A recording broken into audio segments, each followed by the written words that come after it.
Assalamualaikum warahmatullahi wabarakatuh. Perkenalkan, nama saya Diana Lestari dengan NIM S1C124007.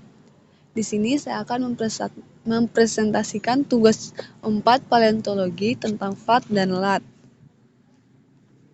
Langsung saja, Freeze Apparatus Datum atau FAT adalah titik kemunculan pertama suatu spesies fosil dalam rekaman stratigrafi. FAT menandai waktu ketika suatu organisme pertama kali muncul dan terekam dalam lapisan batuan. Datum ini sangat penting dalam biostratigrafi karena memberikan batas bawah atau lower boundary dari zona keberadaan suatu spesies. Selanjutnya, LAT adalah titik kemunculan terakhir suatu spesies fosil sebelum mengalami kepunahan.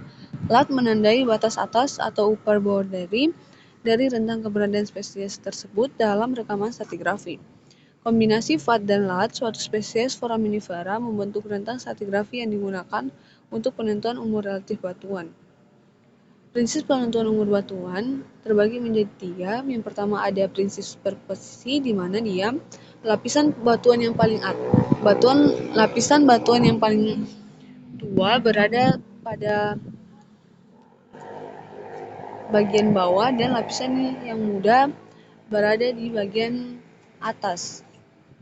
Prinsip ini menjadi dasar fundamental dalam penentuan umur relatif batuan sedimen.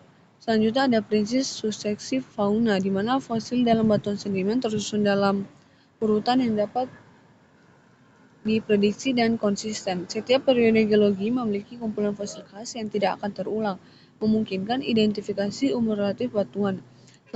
Selanjutnya korelasi biostratigrafi, yang menghubungkan dan menyamakan umur lapisan batuan di lokasi berbeda berdasarkan kandungan fosil yang sama. Foraminifera menjadi alat utama karena evolusinya yang cepat dan penyebarannya yang luas. Untuk biozonasi foraminifera adalah biozonasi merupakan pembagian kolom stratigrafi menjadi zona-zona berdasarkan distribusi vertikal fosil. Foraminifera plantonik dan bentonik memiliki pola distribusi yang khas dalam sedimen. Zona-zona ini ditentukan oleh kemunculan pertama FAT dan kepunahan terakhir LAT, spesies penanda.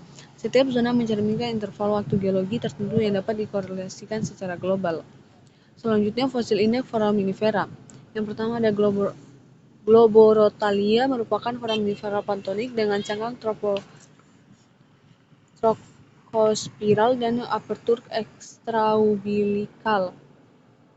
Selanjutnya Globigerinoides dicirikan oleh cangkang bulat dengan apertur primer dan sekunder, di mana foraminifera ini hidup di zona fotik yang menjadi indikator penting untuk menentukan umur sedimen Neogen hingga kuarter berdasarkan FAT dan LAT spesiesnya. Selanjutnya ada Orbulina, memiliki morfologi unik seperti cangkang spherical sempurna yang menutupi seluruh kamar sebelumnya. Kemunculan pertama FAT, Orbulina universa, pada 15,1 ma menjadi datum biostratigrafi global yang sangat andal. Alur kerja di laboratorium terbagi menjadi beberapa tahapan. Yang pertama, preparasi sampel, di mana sampel batuan dikeringkan dan ditimbang sesuai standar. Selanjutnya, pencucian. Sampel dicuci menggunakan saringan mesh untuk memisahkan mikrofosil dan matriks batuan. Selanjutnya, pemilahan atau picking, di mana residu kering dipilah di bawah mikroskop stereo untuk mengambil spesimen foraminifera. Selanjutnya, identifikasi mikroskopis.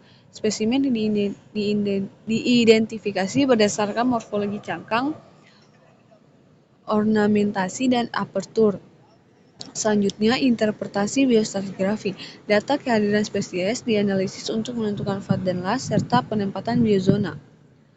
Untuk aplikasinya, dia terbagi menjadi 3, ada korelasi antar sumber eksplorasi, penentuan umur formasi geologis, sama rekonstruksi paleolingkungan. Kesimpulannya, FAT dan LAT merupakan datum biostratigrafi fundamental yang memungkinkan penentuan umur relatif batuan secara akurat. Kedua konsep ini menjadi dasar dalam pembuatan biozonasi foraminifera yang digunakan secara global. Melalui penerapan FAT dan LAT, korelasi stratigrafi antar wilayah dapat dilakukan dengan presisi tinggi, mendukung eksplorasi sumber daya alam dan rekonstruksi paleolingkungan. Foraminifera terbukti menjadi fosil penunjuk ideal karena evolusi cepat, distribusi luas, dan kelimpahan dalam rekaman batuan sedimen. Mungkin itu saja yang bisa saya presentasikan. Kurang dan lebihnya mohon dimaafkan. Saya tutup dengan ucapan wabillahi taufiq wal hidayah. Wassalamualaikum warahmatullahi wabarakatuh.